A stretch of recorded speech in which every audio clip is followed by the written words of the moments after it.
Үлкен рахмет осы мектептің ұжымына, Абылай ханым, біз әдіскер деп айтып жатырмыз.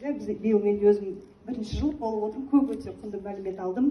Әсіресе зерттеу сабағы бойынша, себебі біздің мектептен де бар, Айжанас ханым білетін шығар, сол кісі өткізеді, бірақ өзім былтыр мүмкін қызықпаған кейін өзім соған топқа кірмеген болатын. Енді өзім қызығып сол топқа кірсем бе деп отырмын биыл.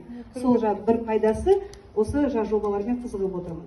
Шын мәнінде біз мұғалімдер көп шынымен де жан-жақты болғандықтан ғылыми жоба болсын қашпау керек екенбіз, айналысу керек. Біз көбінесе қашамыз, еріншектің шынымен де айтқандай.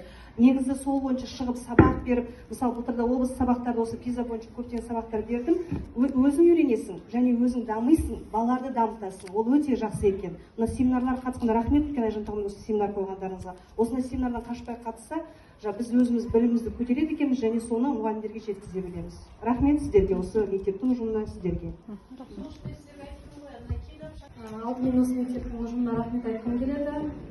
Жұрнақанқызы, мектептің тренері Гүлмира Болатовна. Іс-әрекетті зерттеу негізі кез келген мұғалімнің қолынан келе беретін іс-әрекет емес. Сол үшін де бүгін мен өзімнің шашыраңқы жүрген ойымды жинақтай алдым. Білмеген ақпараттарым көп екен. Біз енді өзіміздің мектебімізде осыны қолға аламыз, тренерімізбен және әдіскерімізбен.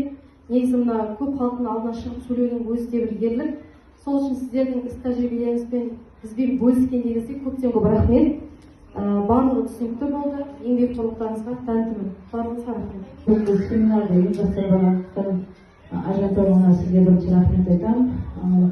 Енді қазіргі бізде осы негізгі актуалды тема бұл осы сабақты зерттеу деген. Жалпы біздің мектепте де жүріп жатыр, бірақ бірінші жылдары осы пандемияға байланысты кішкене интернет желісіне байланысты аяқсыз болып қалды.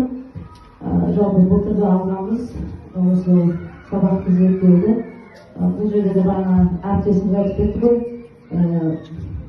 не тұстары, жақсы тұстары, кейбір мұғалімдер артық уақытылы сабағын өткізбей, ертең күрсіну деген сияқты кішкене аяқсыз қалып қалды.